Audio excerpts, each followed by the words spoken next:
Hai, Assalamualaikum. Saya Zarif atau dikenali sebagai Zaripo. Dan hari ini saya akan berkongsikan pasal hidayah itu milik Allah. Betul lah, orang kata hidayah tu sebenarnya milik Allah. Dalam Ramadan yang lepas kan, saya macam terdetik lah. Macam kalau korang semua yang nampak saya sebelum ni, macam saya ni orang yang malas beribadah. Kadang-kadang nak jejakkan kaki ke surau tu satu perkara yang susah lah untuk saya. Macam dalam seharian tu kan, kadang solat pun ada tertinggal. Tapi lepas Ramadan yang baru-baru ni, macam Ramadan yang lepas, saya macam terdetik tau untuk melakukan solat ibadah berlebihan lah. Solat 5 waktu di awal waktu, kalau tertinggal tu kodok balik. Macam tiba-tiba Allah bagi hidayah.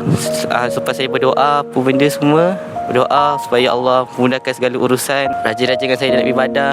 Dan satu hari tu Allah beri hidayah kepada saya. Dan saya terdetik, saya nak buat solat duha setiap kali waktu rehat. Dan saya istiqomah setiap waktu rehat buat solat duha. Dan ya, sampai sekarang benda tu still dilakukan, beribadah, baca Quran setiap hari at least 2 page. Dan benda tu sangatlah menenangkan hati, macam makanan untuk rohani kita tersendiri. Seperti kalau contoh korang dalam satu hari tu korang tak beribadah langsung, korang hidup korang akan rasa tak tenteram, kadang-kadang rasa tak tenang, rasa macam tak full. Macam hidup aku ni hari ni macam tak buat apa-apa lah. Tapi lepas korang buat ibadah kan, ibadah yang simple-simple, macam berzikir, beristighfar, baca Quran sekalipun, korang macam hidup korang tu akan tenang. Dan korang mesti percaya yang dalam seharian tu hidup korang semua dipermudahkan.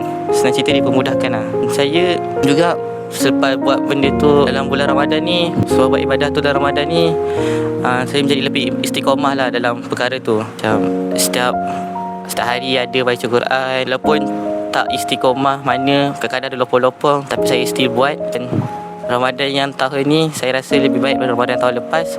Dan saya harap kepada rakan-rakan saya di luar sana, janganlah kita judge orang tu untuk apa, kita judge orang tu nampak salah dia kan, nampak dia malas nak solat atau malas beribadah. Kita janganlah tengok dia tu buruk je, dia mungkin tak dapat hidayah daripada Allah lagi. Kita semua boleh berdoa supaya Allah beri hidayah. Hidayah ni tak kisah, kadang-kadang dah nak mati pun boleh dapat hidayah. Hidayah ni daripada Allah, rahsia Allah. Hanya Allah saja yang tahu bila hamba-Nya akan berubah. Sekian saja, terima kasih.